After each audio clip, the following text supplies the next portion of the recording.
investigación está en pleno desarrollo. Hoy la violencia, lo hemos venido hablando a propósito del caso de la ciudad del Labulage, forma parte de una de las principales preocupaciones en los establecimientos educacionales. Para hablarnos de este proyecto vamos a saludar a la licenciada Luchino, quien está en línea con nuestro programa. Juliana, un gusto. Guillermo Jeremías de este lado. Buen día, ¿cómo le va?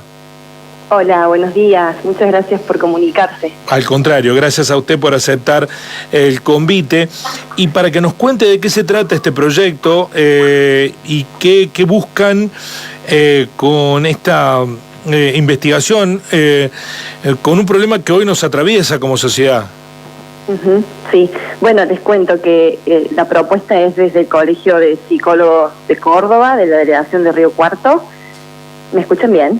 Perfecto, perfecto. Sí, bueno, y la idea es estudiar cuáles son los roles de los estudiantes en la violencia escolar entre pares, considerándolo una problemática grupal en la cual todos los estudiantes tienen un rol específico que sostiene y propicia la violencia, lo que hace que la intervención sea más compleja, pero creemos que es un tema y una problemática que está presente hoy en nuestro país y que es urgente y necesario investigar sobre esto. ¿Por qué cree esa urgencia? Digo, ¿hay poco material en torno de esta nueva realidad? ¿Se puede sondear o especular con cuáles son las razones que están operando para esta violencia? Los últimos datos son del 2014, que es una investigación que hizo el Observatorio que plantea que 7 de cada 10 alumnos han agredido a sus pares alguna vez durante el 2014, pero imagínate que los datos son de varios años atrás. Casi una década. Actualmente, sí, por eso es algo que es importante investigar, actualizar y principalmente también en la ciudad de Río Cuarto, que no hay datos estadísticos sobre el tema. Río Cuarto no tiene ningún trabajo al respecto. Por el momento no hay datos estadísticos de cómo incide la violencia escolar en Río Cuarto, que creo que también algo de eso vamos a apuntar con investigación, poder identificar cómo está operando en la ciudad, identificar cómo sea la problemática para poder proponer intervenciones más eficaces.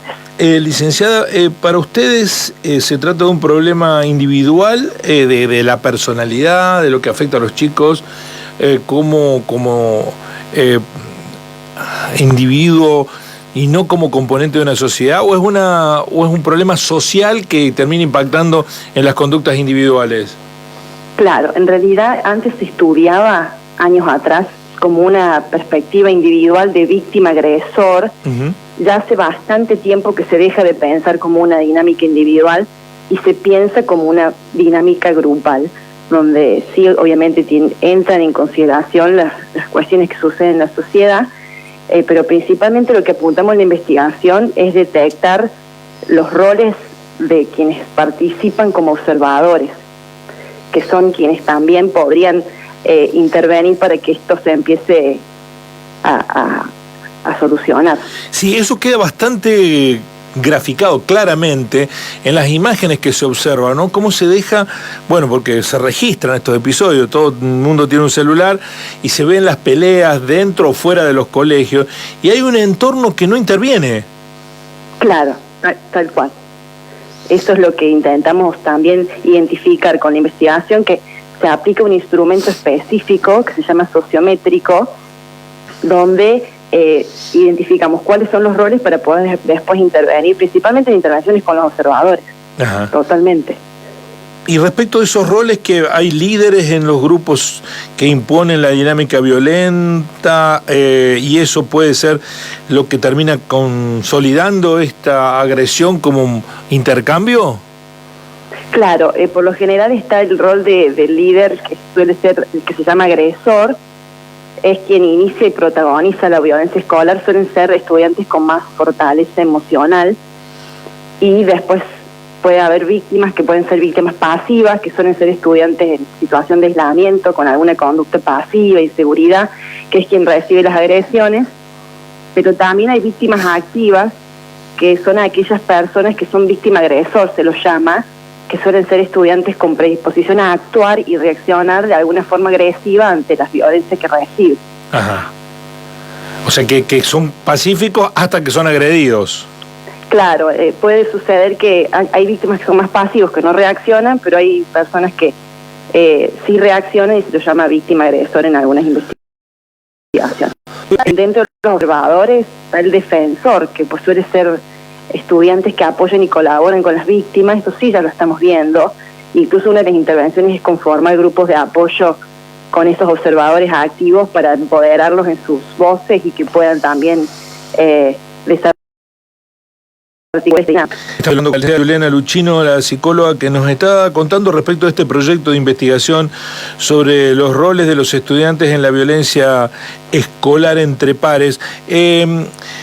Dedican a este tema, más allá de actualizar la estadística, porque lo ven como una situación que se repite ya casi frecuentemente en los colegios, licenciada.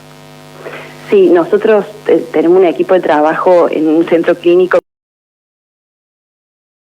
que estamos viendo. La problemática es como algo no generado, pero sí que en varias escuelas está sucediendo que la violencia se presenta con comportamientos más sutiles, o también lo que se llama violencia relacional, a través de la exclusión social, la indiferencia, la humillación y también mucha presencia de las redes sociales, que hacen difícil identificarlo desde las escuelas cuando es en las redes sociales, ¿no? Sí, está describiendo todas conductas que están muy en el límite de la discriminación, ¿no? Claro, sí, también se pueden asociar con conductas discriminatorias.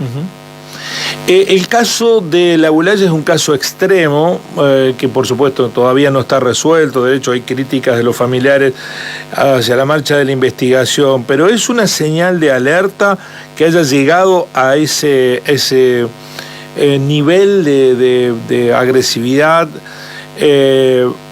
¿Lo enmarcan en este mismo proceso o son cosas distintas?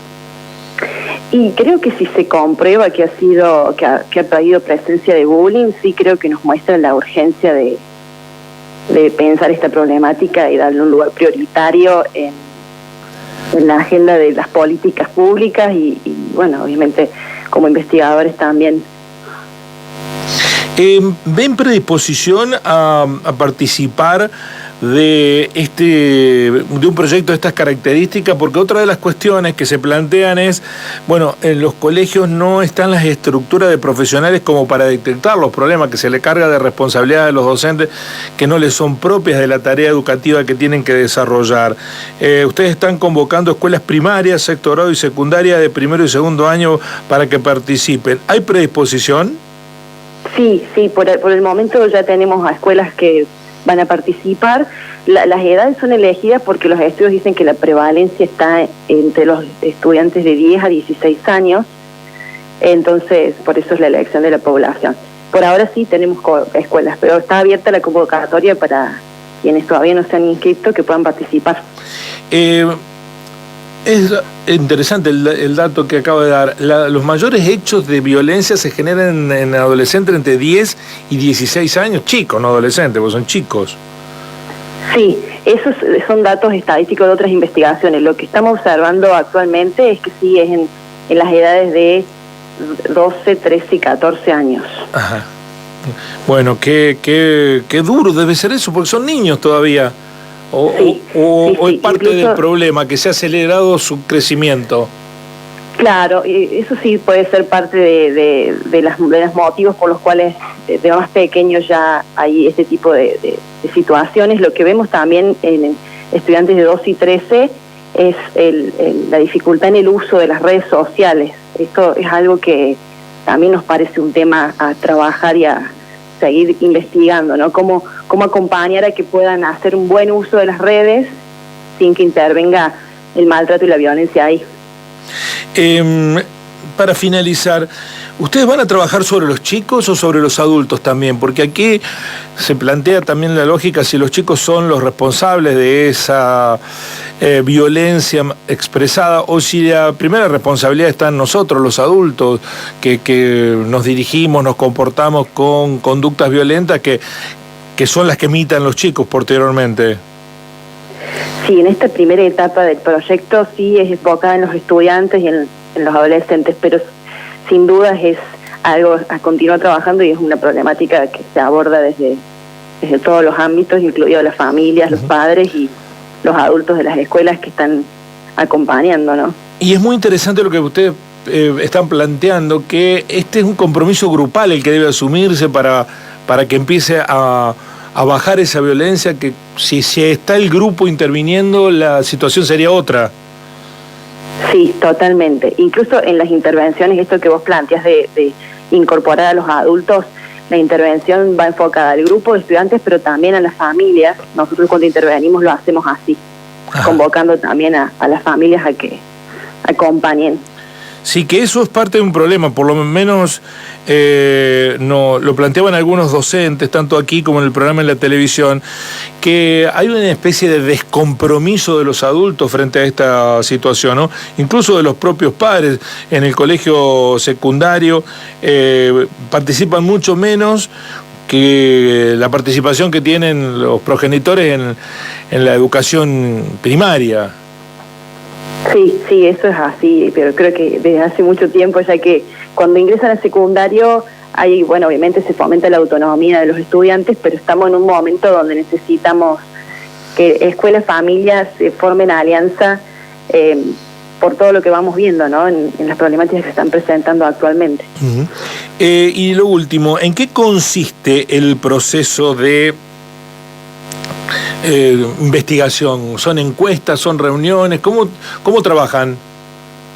En esta investigación puntualmente se aplica un cuestionario que es un sociométrico donde entre los estudiantes tienen que denominar quiénes son los que participan en determinadas conductas.